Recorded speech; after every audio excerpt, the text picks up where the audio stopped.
We're teachers, of course we juggle a ton of federal programs. Welcome back for another We Are Teachers podcast episode. We really enjoyed our long weekend, so we didn't have an episode last week, but we're glad to be back with another one this week. You did. It was Labor Day, and Molly, you did something fun. I did. You know that I like to go out of town if I've got a 3-day weekend, so I went out of town, drove a handful of hours to see my husband who's away for some training, and then came back before school started on Tuesday, but that did make it really hard for us to record an episode. Yeah, it did. So we just enjoyed our Labor Day, but today we are going to be talking about some federal programs that we've dealt with in our schools and what those programs are, why they're important. And to do that, we brought on a very special guest today.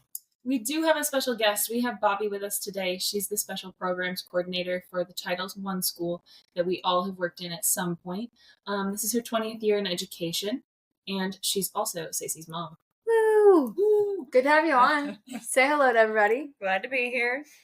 So before we get too far into it, I just wanted to give y'all a little funny haha from our long weekend for Labor Day. My birthday was last weekend, and so this woman, she gives me this birthday card, and I'm going to read it to you. Okay? I can't wait for this. I haven't heard it yet. So I was going to send it to you. I was like, let me just save it. It's pretty good. So I opened this card. Daughter, you are a joy to be with.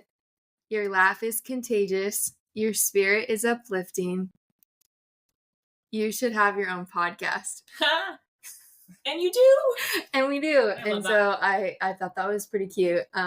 And now she's our guest, not even a week later. So it's Did kind you of know?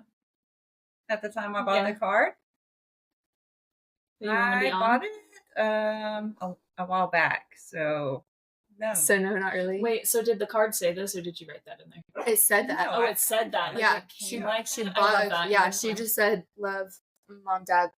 That's too funny. Yeah.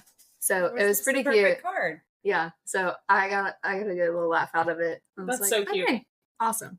Well, So- we're glad to have you here. Yeah. Glad to be here. And we have to start with our classic question, which is, what is your best piece of advice for teachers? Oh, wow. So one of my principals that I taught for, he told us to find a kid or two each year and try to make a connection with them.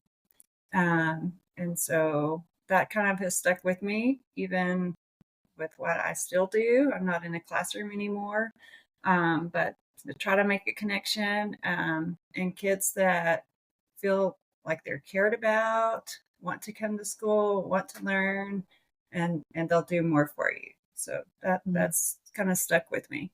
That is great advice. I love that. I agree with that. And it's true because, we can't connect with every single kid that walks in our room, but I think it's so crucial that they have a connection somewhere in the building. Mm-hmm. And we talk about that which we'll get more into this when we're talking about what Bobbi does for the district. But one of the meetings that I had that she was in charge of last year, we talked about that. We polled the kids and asked if they had at least one adult that they felt like cared about them at school every day. Mm-hmm. And we had a really high percentage there, which is great. But that comes from all of us picking a few kids and trying to make that effort so that we can all get to all of them eventually. For sure. So basically what you do is handle all of the federal programs that the school has to deal with.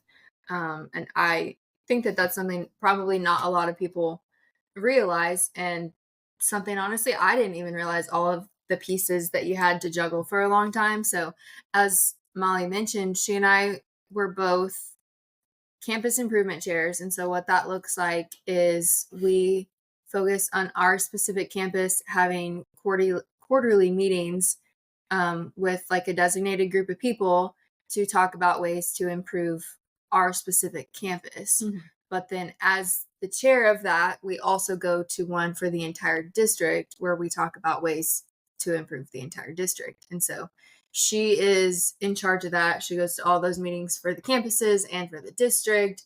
And as Molly and I were the chairs, we also had to meet with you separately from all of those meetings to go over like our state testing information and different things like that. And so much so that you actually got us a sub for an entire day. And we spent an entire school day just looking over things, putting in new numbers and updating everything from last year. And I remember sitting in that room. By the time we got to the afternoon, I was like, you do this every year? This is not fun. I remember you asking about something and you're like, oh, who does that? And Bobbi goes, me. I do that. And you're like, that's your job too? Yes. You have so many jobs. And I feel like Bobbi has the most hats in our building and no one knows. People don't realize that. They're like, oh, she's the programs lady. She handles this, da-da-da. But they don't really realize all of the things that you're juggling programs we have. And how important your role is in the school district. Well, and so much of our funding comes from that like the data we were working and that you end up working is so important to us keeping the funding. Right. Yes. So that the federal government doesn't just take our money away because they aren't giving us much to begin with. Right. But we need what we can get. Yes. Yes. And that is a lot of kind of, what I do is make sure that we do the things that we're supposed to do in order to keep our federal funds that they give us. So that's important. Right. And I do know that there's times that we'll ask a question and Bobbi is like, no, that's not an option for this money. Yes. This particular money has to be used for XYZ. Yes. And I think people don't realize that either. I've even talked to kids about, they say, oh, we need this or we need that. Why did we buy new computers or new calculators? And I'm like, oh, because that actually came out of the technology pot and what the technology is designated for cannot be used for bathroom stall doors. Right. Because those aren't technology. I'm sorry. I hear you and I understand your frustration, but different pot. And if we don't use it, it goes away forever. So we're going to use it so that we keep getting it when we do need new computers. We're ready to buy them. Yeah, for sure. So we definitely appreciate what you do. And I definitely wouldn't want your job just seeing all of the things. No offense.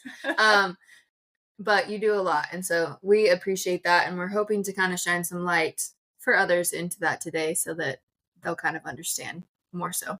Yes. How important you are. So thank you. How did you end up in education though? So my journey to education did not start on that path. I went to school. My degree is in accounting and finance. And I did work in that field for a brief time. But then my children at the time were starting pre-K, the oldest, and then just taking her to school and dropping her off and being in and out of the building. It just really made me think about the time that I could be spending with them and being around the other kiddos. So I decided to go back to school and do an alternative certification program. It took me about a year and a half, 2 years to get that done. And then by the time Stacey started first grade, I started teaching in first grade with her. That was really great for my homework. Constant homework. Yeah, you weren't actually my teacher. They try to not assign kids to their parents, but you were in the same hallway. So that was lovely for me. That's sweet. It's right there handy. And I feel like it's such a cliche, but so many people feel like they'll say they're called to teaching. And I feel like we keep hearing that story over and over again where it's like, well, I was doing something I tried to do this. And then I was around a school a lot and I was like, maybe I should actually be there every day doing that. Yes, for sure. So as you mentioned, you started out teaching first grade. That's not what you student taught in, right? No. So because my degree was in accounting and finance, the quickest, easiest way for me to get my teacher certification was to get certified to teach business classes. And so that's where I did my student teaching at the high school, at the school that I'm still at, school district. Was that, because you weren't very old at the time, and so was that a weird transition coming in and being with high school students as you're still in school yourself?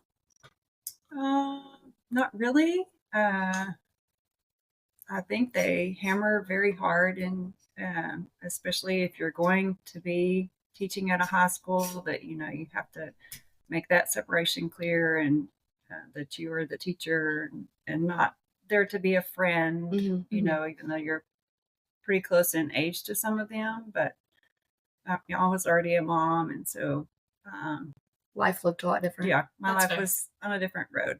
Yeah, for sure. So then you started out in first grade, and kind of walk us through like how long you were there, where you went after that. So I taught first grade for 2 years, and then I moved up to second grade, which I taught for 5 years. Um, After that time, I left school education for a year, um, and pursued something else. And then I really just missed school and the kiddos, and went back to teaching. So then I ended up teaching at the high school campus. I taught in the business classes where I started off for 3 years. And then I ended up where I'm currently at. I've been here. This is my 10th year. Mm-hmm. Yeah. So again, that was kind of cool for me because you taught first grade when I was in first grade, and then you graduated and went to high school the year I went to high school. And then I moved with you. You did. And then my senior year was whenever you took on this new role. Okay. So don't do the math on that to figure out my age. But yeah, so you've been doing that longer than anything else. So let's see. You're definitely an expert of where you're at with all of the things that you do. So I wouldn't say expert. I'm still learning, and things are always changing. So we all have to still be learning. That's fair. It's constant. For sure. Yes. Learning while you're in any kind of education role, I feel like. Mm-hmm. What does your current role look like, though? What are you doing on the day-to-day? So on the day-to-day, it just depends on what time of year it is, what I'm working on. At the beginning of the year, I have a lot of paperwork that I do for supporting the Title I, I guess you would say, just all the proof that we're doing the things that we're supposed to be doing. So I collect a lot of documents from teachers, schedules, all of those kinds of things. And then I'm also trying to figure out where all my ESL kiddos, whose classes they're in, their schedules, and trying to keep up with them, how they're doing, accommodations or things that they might need. So I'm just bouncing around a lot of different things. You are on the move a lot. Like, yeah, I feel like I see you all over our campus, and then sometimes you're missing from our campus and you're at other campuses or running out the door. Yes. For sure. Trying to get in touch. So ESL, for anyone who might not know, is English as a second language. So students who are English is not their first language, they're maybe learning that, and they're all at different levels. So sometimes we get kids who don't speak any English at all. Yeah, that's right. And then we sometimes have kids, it's kind of hard to test out of it, I feel like. So it is a process. There's a pretty high standard in order to be able to exit, but it is possible. Mm-hmm. Yes, it is possible, because I've had kids test out. I think one of my students this year has already tested out. But I guess you could have a student who speaks really great English in your room who can understand you, but they're still classified as ESL. And I feel like you're the person we turn to as far as like, Bobbi, what does this student need? Yes. How much do they need me for sure to accommodate this? And how much do they need me to push them? So I feel like they almost have to be able to read and speak English better than people who that's their native language. Is kind of like the standard that it's at. Like it's extreme how they grade all of that. It's wild. But that's a big part of your job. And they have to, meet a certain criteria on their STAR test, depending on their grade level too. So it's not easy. Yeah, lots of things to check. So with that, did you experience any like challenges, or was there anything that you didn't expect whenever you came into being the special programs coordinator? Oh gosh. What was a shock to you coming from the classroom? So I think I didn't realize how much it involved. But I just signed up for every workshop I could go to find out about each program, and then I would go and be like, oh, this is me. Like, I'm the person that's supposed to do that in a small district. So it's hard because we don't have different people that do each of those programs. It's all me. Yeah. And so at the beginning, that was kind of hard just to figure out how to juggle the different things, and I didn't want to just be stuck in an office or a closet, or I still wanted to be around the kiddos and them to know who I was. And so, that it was kind of hard to balance all that. Yeah. Well, and I think for a while, as far as the kids go, that was probably nice because, like you said, your first year, like my group of kids was seniors and you had us in first grade. Yes. And so we were very familiar with you. Obviously because people knew you were my mom, but also because you had so many of them in class and things like that. But I'm sure that's gotten harder, the more removed you've been and you didn't have those kids because my last group graduated 2 years ago. Yeah. Oh, yeah. So that was a special group. That's hard. Yeah. And I know the kids still see you because you're out in the hallways and you're interacting with them, but it is sometimes I'll like use your name and they don't know who you are. They don't know your name. They know who you are. They've seen you. But I have to describe you so that they know your actual name. But then you're still running, or at least helping run National Honor Society. So there is like a group of children that are working a little bit closer with you. Yes. And that's got to help a little bit. Yeah, for sure. Would you go so far as to say that before you took on this role that you didn't understand all of the things that the person before you was doing? For sure. Yes. I figured as much. So I was like, there's probably still things about your job that I don't know that you do. I feel like I discover something new every once in a while. Oh, you're the contact for that. Okay, great. And I always say that we need a cheat sheet for that, which maybe I'll get on that this year. Yeah. Offer it as an option, a cheat sheet of who does what. Who helps with what. You're running programs, and then there's other things that the counselor runs specifically, and things the principal, and I'm like, I don't know where to go for this. You go to. Yeah. So yeah, for sure. What skills do you think have been crucial for your success in this? So organization, very much. I'm a little bit crazy about that, but it just helps me with all that I have to keep up with. So. Well, didn't you say, I feel like you told me at one point that a lot of stuff had to be on paper until recently. Like you had to have actual physical copies of things. And records for X amount of years that you have to hold on to. And different programs are different amounts of time. Of course. But I'm trying to be better about having digital copies of things and not so much storage. Yeah, which I will say, so you got to move and get a new office over the summer, and so Molly and I were up there at the school trying to help you do that. Graciously helped me. And moving all of the many binders. We're like, whoa, why do you have all of these binders? They're labeled by year and what they are. I'm like, why do you still have stuff from year? And she's like, I have to hold on to that. It's not aged out yet. And I just couldn't imagine keeping track of that. Like I consider myself organized, but I don't know that I could be organized to that extent. I guess if maybe that was put on my shoulders, it was my whole job, but I currently am not that organized. Yeah. So kudos to you for that. Thank you. But yeah, so let's just kind of dive into some of the other programs. We talked about ESL, and on that note, because you just mentioned you're trying to make things more digital, I will say, having been in multiple school districts, so teachers have to report how those ESL kids are doing every 3 weeks.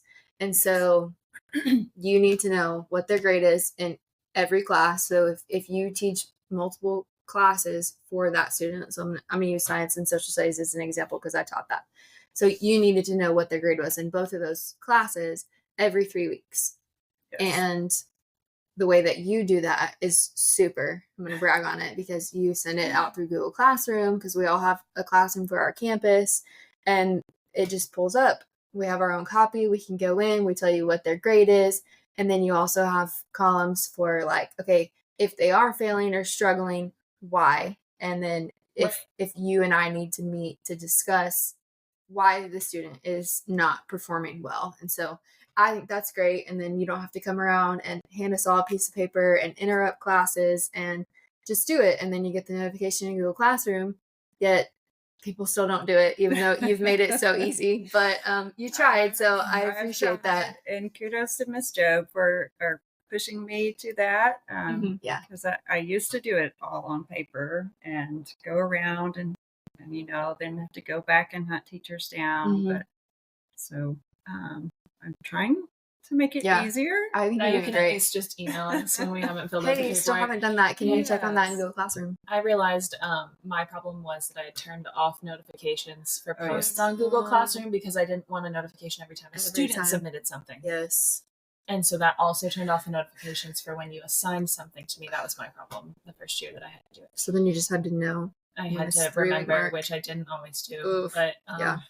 I think we're still friends, so it's okay. Yeah. I also have to say that I couldn't tell you who ran that program at my first district. I don't know if they ever checked on that. And I know that I had students. Well, and no one was checking on it ever. So same, because I had students, and I actually knew, because we had like an ESL teacher on the campus. I don't know that she was doing it for everybody, but I think she was supposed to keep track of that and come in and like work with those students if they needed help. And she never asked me how their grade was in my class. Yeah. So that's just that. It's Bobby's not great. great Yeah. here. I will say it was COVID, so there was a lot of things going on, but yeah, I'm sure that's still something we were supposed to be checking on. They gave me the TELPAS tests to grade my first year there. And as a math teacher. Yeah. So that seemed fishy anyway. But Yeah. also, like, I definitely wasn't running the rest of that, obviously. So I didn't know who was supposed to check on it. But I got some of those and saw who they were for and was like, oh, this is the first time I've realized that I didn't know they were classified as an ESL student. This maybe is not good. And that's in the spring. That's in the spring. We do talk. It's in like April. Yeah. Okay. So that's ESL. Obviously, that's a big one, and especially where we live, we have a lot of ESL students. a lot of kids like that, and so that's huge. You also do stuff for GT, which is gifted and talented. So, kind of tell us what that is and what you do with that. So that was something extra thrown at me. I found out the first day of in-service that year that I was doing that. The person before me had not done that, and so I didn't know anything about it. But the testing and, letting parents know about it and the referral period and all of that. So I just had to, again, go to the service center and just be like, I know nothing about what I'm doing. Please help me. And, just kind of figured it out. But so the GT part of it does take up a big chunk of my time come January and February. There's a lot to the testing, and often we have multiple referrals. And so I'm pulling kids left and right. I'm trying to get it all done and not taking them away from the class for too long. So it's a juggle because you have to pull all of them, but then it also that's not something you get done in a day. And so you're pulling them multiple days and trying to make sure that they don't miss the same class every day that you're pulling them. And also that's in the spring. And so you're having to work around all of the things that are happening inside the school so that they're not missing stuff. And as they're approaching star tests and everything that's happening at once. And I know that I've seen you on days that you've gone to do it and the internet has crashed. Yeah, that's in the middle of doing it. And you require the internet to do it because that's where the testing is. And so then you're just kind of stuck there and rescheduling. Like, it seems like a lot to juggle. Yeah. And you also have a certain window that you have to do that in. And so it's like, there's always a deadline. You also keep track of the teachers, right? So we have required training. Yes, teachers. For our district. Keep up with all of that. It's a whole nother binder for that. Yeah, because we are supposed to be, quote unquote, GT certified. And so what that means is we have to go to 5 days worth of training. Your initial 30 hours. To meet that. And then we have to update every year. And would you say what percentage of teachers annually actually keep up with that requirement? Oh gosh. Not all of them. Not all of them. Most of them that have gone through the 30 hours don't want to have to do it again. Preach. So they'll do it. Yeah. A lot of times they just don't realize that I need a copy of that. That was my They've problem. done it. Just got to turn it into you just you. need to get it to Again, me. they didn't know who to give that to. So yes. I knew who was in charge of it. I guess I just Forgot. didn't think to print it out and give it to you. So then I got an email this fall. I did my 30 hours of training 3 years ago. And I got an email this fall that was like, you're still on the list of people who aren't GT certified. And I was like, no, I have that. I've done it. And so I printed them all out. I'm like, not doing 5 days all over again. Brought them to Bobbi. I'm like, I don't know why you didn't have this. Oh, gosh. That's definitely on me. But I've done my 30 hours and I always do my update. I just have apparently not done the paperwork right. So I'm just a delinquent. And it's not hard to keep up with it because I feel like for us, where we live, a lot of the workshops over the summer, because we have to go to so many every summer anyways, and a lot of them it will say that this counts as your updated hours for GT. Right.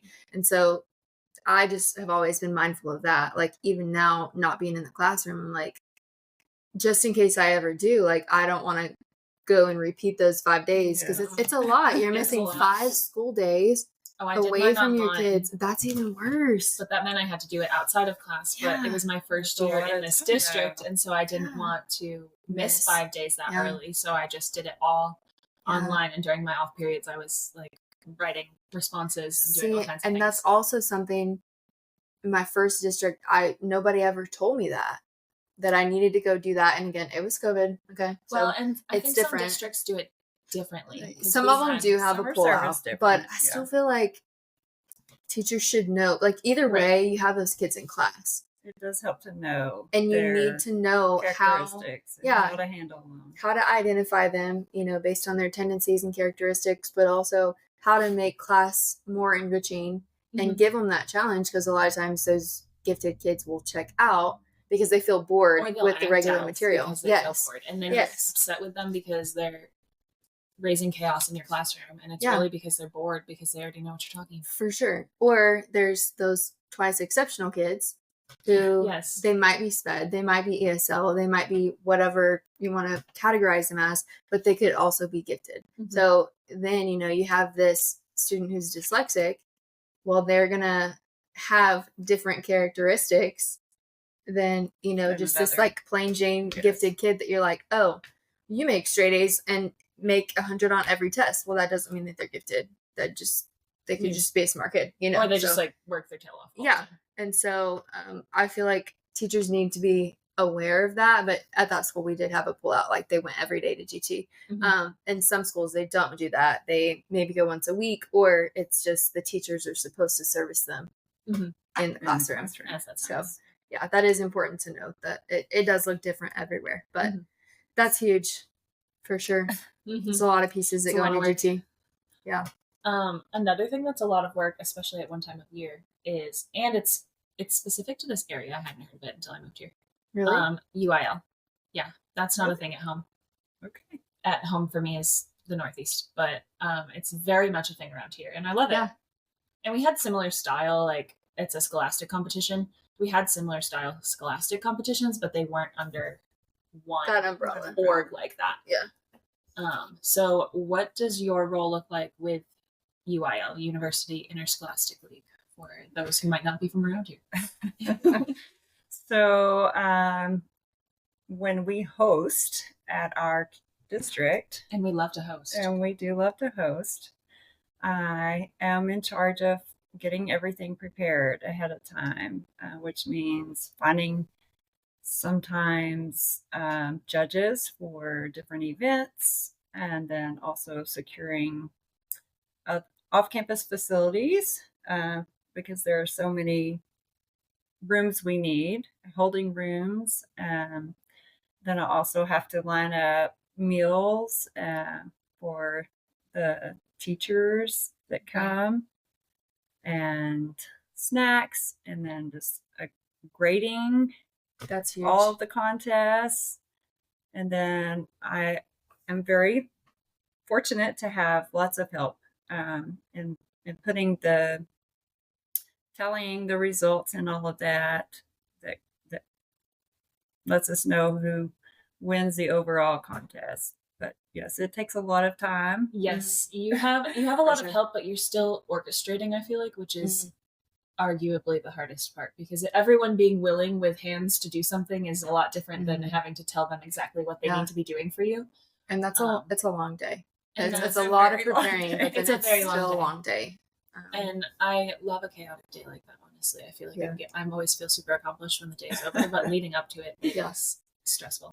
So let's but we've done it for several times now, so we have it. Yeah. I think and once you've done it, it makes it easier because you know, like, oh, so and so helped with that, and this person is good at grading this, and don't let Stacey grade any of the math.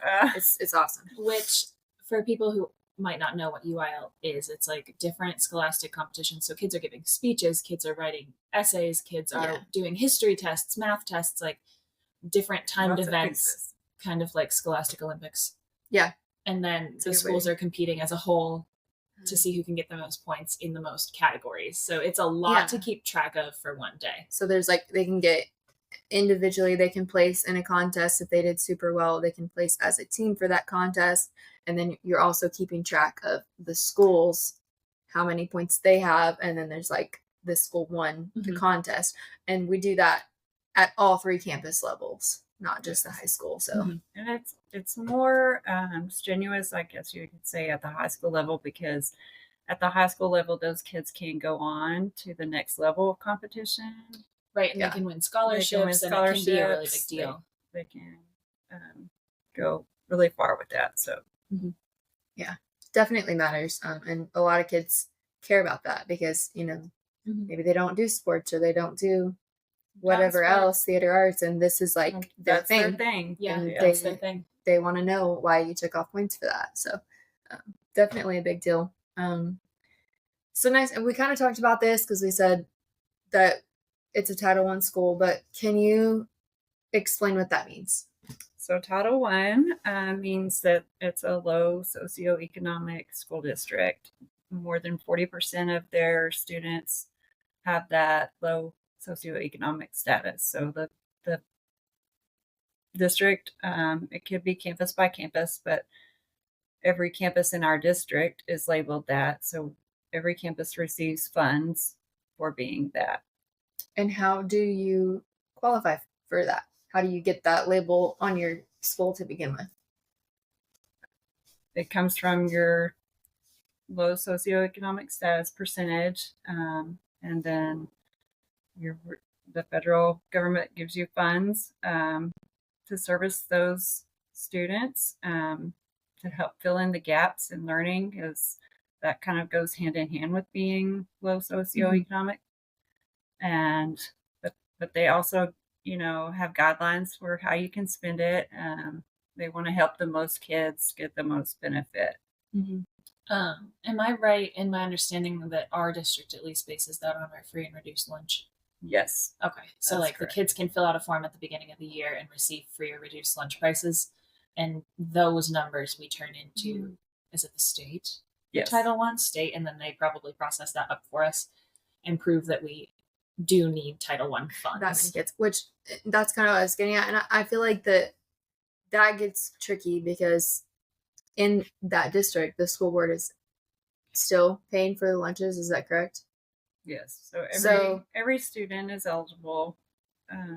So I feel like there might be parents then who are like, why do I need to fill this out if they're getting free lunch anyways? And it's because they don't realize, well, by doing that, you're helping the school really, because we're getting that funding so that we're able to pay for new computers instead of, you know, bathroom stall doors. But, you know, like either way, like we're a 1-to-1 district, which is great because like you mentioned a few episodes back, there are some districts around us who wouldn't qualify as Title I and they don't have some of those things like being 1-to-1 because they didn't get that extra funding for it. And so it definitely matters. And that's why, you know, I think oftentimes at the lower grades where they have to eat in the cafeteria, they're more likely to fill it out. And by the time they get to high school, the parents are like, well, they're going to go all subs or whatever. Anyways, why do I need to fill out that form? Right. And we allow off-campus lunch at the high school that we're at. And that's not always common. But those kids, a lot of the kids have jobs, so they're buying their own lunch anyway. They're not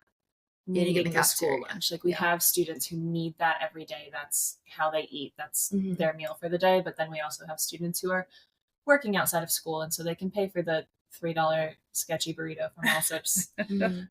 And hopefully not get sick after they eat it. Yeah. Not the spicy chicken. Yeah, I heard about that. Bobby's saved a couple of kids in the last couple of weeks that have gotten sick because the rest of us Couldn't do it. don't have the stomach for it. And Bobby is always the one to go and be the mom in that situation. It's like, I had 3 kids. This is nothing. Yeah. Yeah. And I'm like, I'm going to put my head down and keep walking.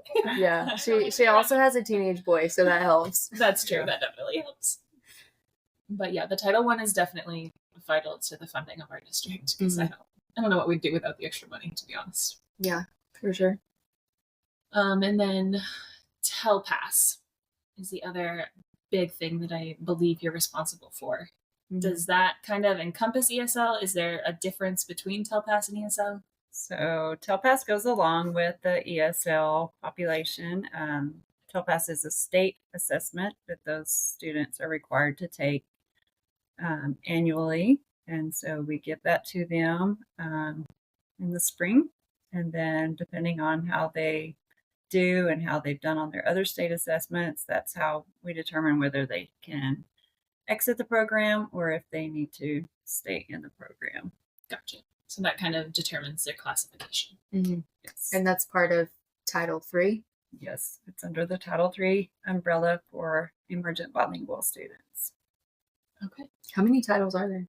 I was just going to ask what Title II was. I was going to say, that's a hard question. Did we skip one? Because I know that there's a 4, and that has to do with like safety and technology, but there is a Title II. Title II is for improving teachers. And so you do handle that. Is that also you? Well, it goes along with our campus and district improvement plans. There's a section in there. And we've come full circle. Yes. So in order to spend those funds, we have to have a goal and objective or strategies, how we're going to spend them. And then we have to make sure then that's what we follow through with. And then also make sure after we did the things that we said we're going to do with that money, then was it beneficial? Go back and check and make sure that we still need to be doing that, or do we need to switch gears and do something different? Mm-hmm. So is that where the campus and district improvement teams kind of come in every year? Is that our role is to make sure that we're setting proper goals? Yes. Yeah. So if we need to change anything, that's where it would be initiated at those campus meetings. That makes sense. And this may not even be part of that. I just know that it's part of your job because you also keep up with like teachers and making sure that they're actually certified for what they're teaching. Is that a different area? Is that a different title? It kind of goes with several programs, but yes, definitely under Title I requirements, we have to let parents know the qualifications of their kiddos' teachers. And so we want to make sure that we're placing them in the most highly qualified classrooms that we can get them in. And if their teacher happens to be, doing a alternative certification program or something else, we want to make sure that they're getting it done and getting their certification. Yeah. And I think that that's big in the area we live in because in those smaller school districts, it's harder to get teachers anyways because, you don't have as many people coming through. But sometimes they have to hire teachers who maybe they are certified, but it's in this and not the opening that you have. And so it's like, okay, let's hire this person because they're a teacher and they'll figure it out and they'll work on getting certified for XYZ throughout the year.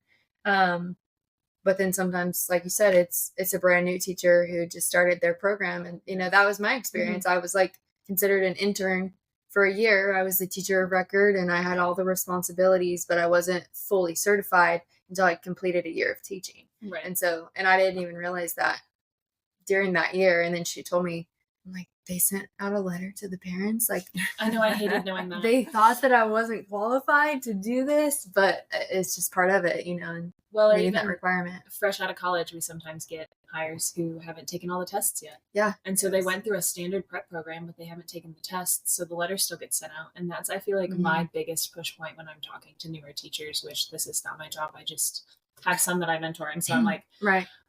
You don't want that letter sent out because you don't want, like, if you are qualified, you don't want that loss of validity with the parents. Especially you want to look as qualified as possible. Especially at y'all's level. Because then, like, I recall being in high school and that letter getting sent out. And, I mean, you didn't, like, tell me, hey, your teacher isn't qualified. But I heard other kids talking about it. Right. And so they all came to school and they're like, oh, did you know so-and-so isn't even qualified and certified to teach this class? Right. And I'm like, no, I had no idea. And I want to give them, especially if you're a young teacher, I feel like you need to give parents the fewest reasons you can to question you. Exactly. Yes. Because then I feel like, even though it shouldn't, that can come up if you bomb a test and, then those parents are going to come in and be like, did you really know how to grade it though? And it shouldn't be like that, but there are parents like that. Right. And so, yeah, that's tough. That's a mess I wouldn't want to be in charge of. Long story short. And I want to be in charge of keeping track of it for everybody. I feel like that's where, like, I've heard some people, whenever I was new in the district, kind of thought that you were scary. And I'm like, really? Like, you thought my mom was scary?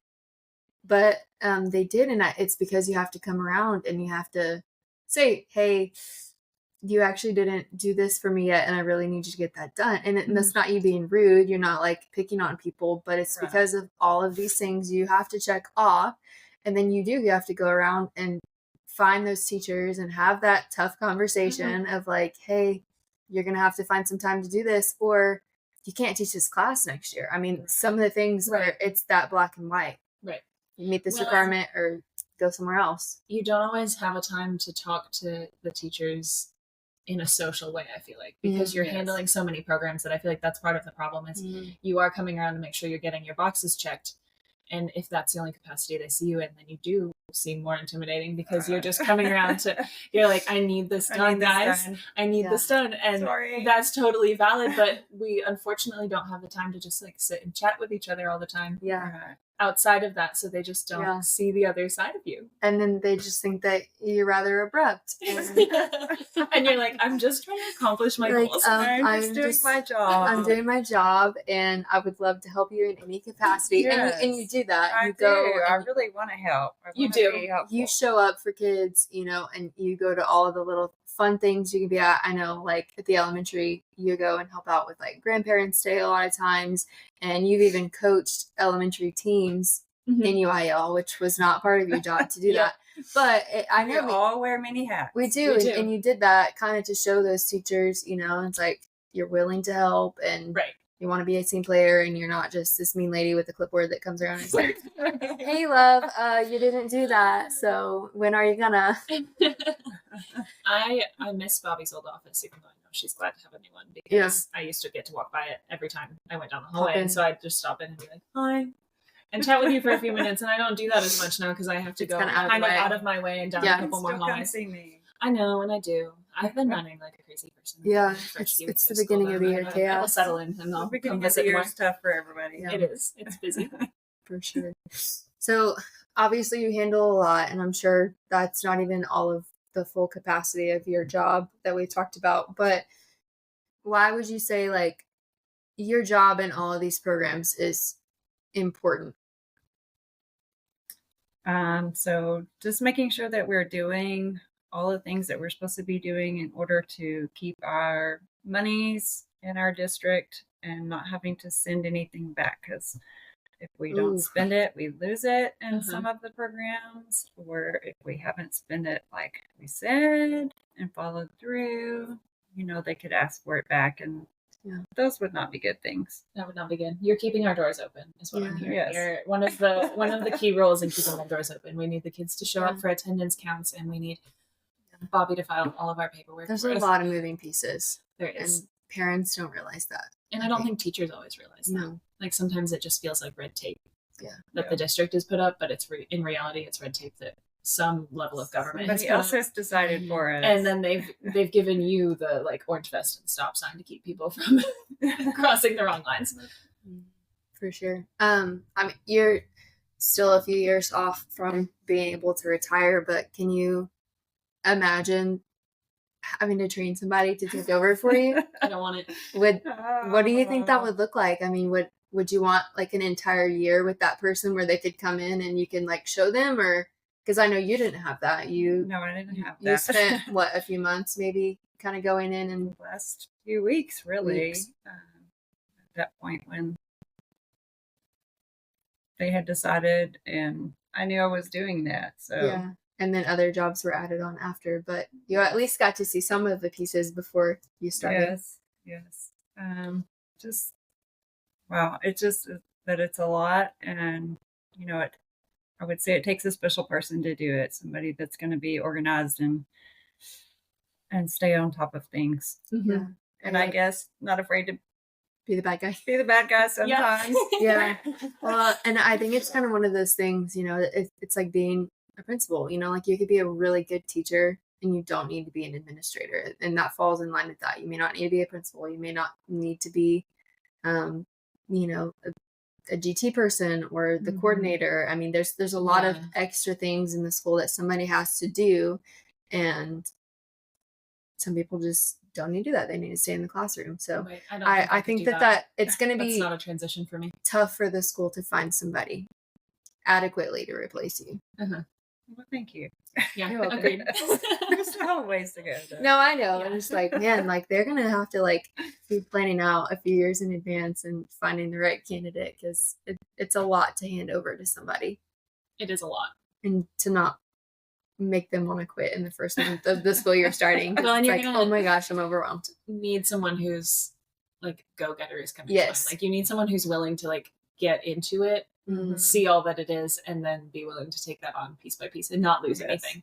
Because at the surface, it doesn't necessarily look like that much. But you are grinding away in your office at all hours of the day, I'm pretty sure. So. And then being pulled, you know, all these different hats and things that people ask you to do. And it's like, yeah, for sure. And, you know, because of like your office being in a campus and not just like tucked away, you know, with some of the other administrators, then yeah, like that's tough. And, you know, if like the principal's gone or something like that, and then people look at you and it's like, hey, like this is happening. We had this incident with a kid. Hey, there's a fight in my hallway and I'm a real adult. Yeah, it's like, that's actually not your job. Like you're not the disciplinary person, but you know, if like the super's gone and the principal's gone, you know, it's like, let's go get Bobbi. Bobbi help. Yeah.